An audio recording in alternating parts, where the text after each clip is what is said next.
শকুন্তলা দেবী অনেক খোঁজাখুঁজি করেও তার ছেলের জন্য ভালো মেয়ে খুঁজে পেলেন না বৌমা করার জন্য।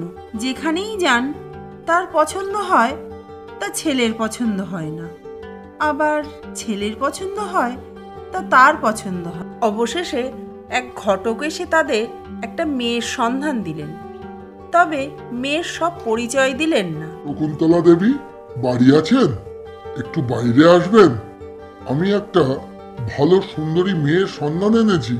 ও ঘটক মশাই, তা এতদিন পরে সন্ধান কি কিছু পেলেন? সন্ধান পেয়েছি বলেই তো এসেছি। আসুন আসুন, ভিতরে আসুন। বলুন, মেয়ে কেমন? বাড়ির একটাই মেয়ে নাকি আরো ভাই বোন আছে? বলুন, মেয়ের বাবা কি করে?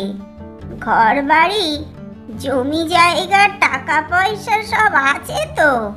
মেয়ে খুব সুন্দরী, আপনার ছেলে যেমন চায়, আর আপনার চাহিদা মতো বাবার একমাত্র মেয়ে, ছোট পরিবার, কোনো ভাই বোন নেই, সচ্ছল পরিবার, আর জমি জমা নেহাত কম নয়, দোতলা বাড়িও আছে। দাদা, তাড়াতাড়ি মেয়ে দেখানোর ব্যবস্থা করুন, আমি আজই ছেলের সঙ্গে কথা বলে নেব। আগামী রবিবার আপনারা মেয়ে দেখতে যাবেন, এটাই ফাইনাল। আজ আমি আসি।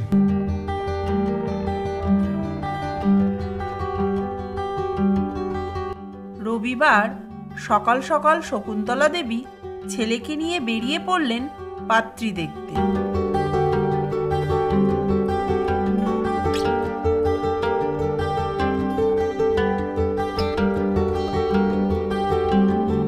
মা, আমি আর কোনো মেয়ে দেখতে চাই না, এই মেয়েই আমার পছন্দ।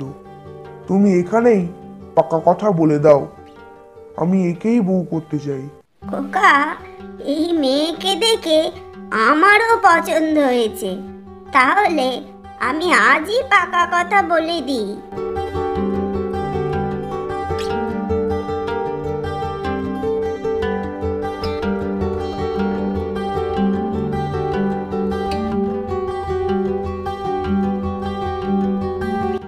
এই এই কুন্তল, ও তো অনেক বেলা হলো, অফিসে যাবে না?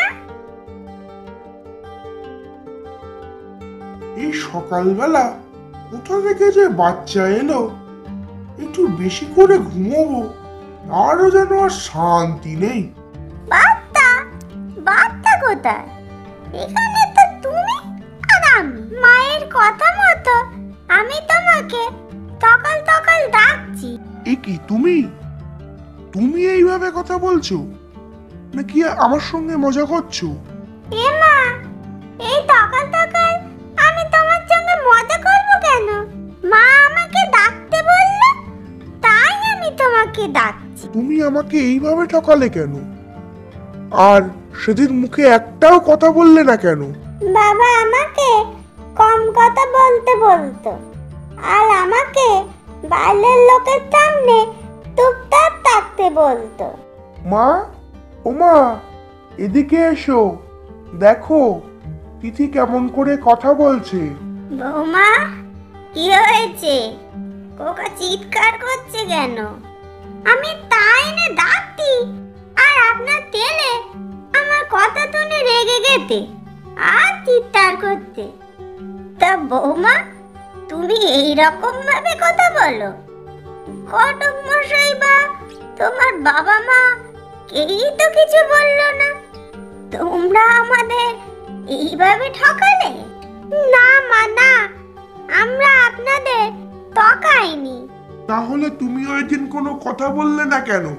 তোমরা তো আমাকে কিছু জিজ্ঞাসাই করনি, আর আমার বাবা আমাকে চুপচাপ থাকতে বলে দিল, তাই তো আমি চুপচাপ। মা, এই বউকে নিয়ে তো আমি বাইরে বেরোতে পারবো না, কোথাও নিয়ে গেলে আর এইভাবে কথা বললে খুব লজ্জায় পড়তে হবে। ঠিক বলেছিস কোকা, বাইরের কারোর সামনে ওকে কথা বলতে দেওয়া যাবে না, আর কেউ জেনে গেলে লজ্জায় মাথা কাটা যাবে। ঠিক আছে বাবা, ঠিক আছে, আমি কারো সামনে যাবো না, আর কথাও বলবো না। মা, পল্লবী কাল আমাকে ফোন করেছিল। ও বলল তিথিকে নিয়ে ওদের বাড়ি যেতে, আর আমি কথাও দিয়ে দিয়েছি। কিন্তু এখন কি করব? তখন তো সব জানতাম না। পল্লবীকে ফোনে জানিয়ে দে তোর সমস্যা আছে, পরে একদিন যাবি। না মা, তা হয় না। ও তো আয়োজন করে ফেলেছে।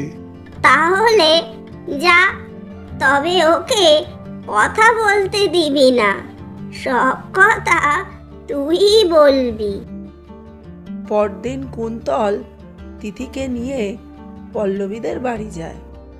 কুন্তলদা, তোমার বউ দেখতে খুব সুন্দর। তা বৌদি, তোমার নাম কি?